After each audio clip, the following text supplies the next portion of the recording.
পিঁপড়ে আর পায়রা। একদিন এক পিঁপড়ে নদীর ধারে পানি খেতে গিয়েছিল।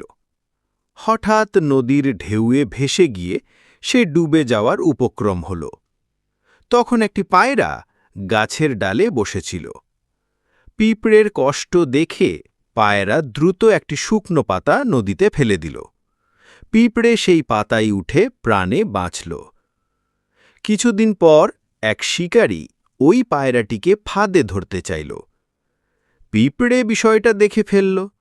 সে দৌড়ে গিয়ে শিকারীর পায়ে কামড় দিল। শিকারী ব্যথায় লাফ দিয়ে উঠল, আর তখন পায়রা উড়ে পালিয়ে গেল। শিক্ষা: অন্যকে সাহায্য করলে একদিন সেই সাহায্য ফিরে আসে। ছোট হলেও কারো উপকার করা যায়। তৃতীয় উৎস, নাফসে মুতমাইন্না, শান্তিপ্রাপ্ত আত্মা। অতঃপর তৃতীয় উৎস, যাকে রুহানি অবস্থার মূল উৎস বলা যেতে পারে, সেই উৎসের নাম কুরআন শরীফে নাফসে মুতমাইন্না রাখা হয়েছে। অর্থ: হে শান্তিপ্রাপ্ত আত্মা, যাহা খোদার হইতে শান্তিপ্রাপ্ত হইয়াছে, তোমার প্রভুর নিকট ফিরিয়া আসো। তুমি তাহার প্রতি সন্তুষ্ট এবং তিনি তোমার প্রতি সন্তুষ্ট।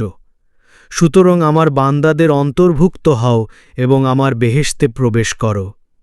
সূরা আল-ফাজর, আয়াত ২৭-৩০। এই সেই মহাসম্পন্ন অবস্থা, যাহাতে আত্মা যাবতীয় দুর্বলতা হইতে মুক্তি লাভ করিয়া আধ্যাত্মিক বলনে বলীয়ান হয় এবং খোদাতালার সহিত নিজেকে এমনভাবে বাঁধিয়া ফেলে যে তাহাকে ছাড়িয়া জীবন ধারণ করিতে পারে না। পানি যেমন ওপর হইতে নিচের দিকে প্রবাহিত হয় এবং পরিবাহিত প্রস্তর প্রভৃতি বাধাসমূহ হইলেও সে প্রবাহিত হয়, তেমনি আত্মার প্রকৃতি নিরন্তর খোদার দিকে আকৃষ্ট হইয়া থাকে। ইহারই নাম ইস্তিরজা। আল্লাহ তাআলা বলিয়াছেন, হে সেই আত্মা যাহা শান্তি পাইয়াছে, তাহার দিকে প্রত্যাবর্তন কর। সুতরাং মৃত্যুর পরে নয়, বরং ইহজীবনেই এই এক মহান পরিবর্তনের সাধন করে। অন্য স্থানে নয়, বরং ইহজীবনেই এই এক বেহেশত প্রাপ্ত হয়। আর এই আয়াতে লিখিত আছে, তুমি আমার রবের দিকে ফিরে আসো। প্রতিপালকের দিকে প্রত্যাবর্তন কর, তেমনি তখন সে খোদা কর্তৃক প্রতিপালিত হয় এবং খোদার প্রেমই তাহার খাদ্যরূপে হয়, এবং সেই জীবনাবসানের প্রাক্কাল হইতেই পানি পান করে। এজন্য সে মৃত্যু হইতে মুক্তি লাভ করে। যেমন আল্লাহ তাআলা কোরআন শরীফে বলেছেন, ফামান ইউরিদিল্লাহু আন ইয়াহদিয়াহু ইয়াশরাহ সাদরাহু লিল ইসলামি ওয়ামান ইউরিদ আন ইউদিল্লাহু ইয়াজআল সাদরাহু দাইয়্যাকান হারাজান কাআন্নামা ইয়াসআদু ফিস সামাই।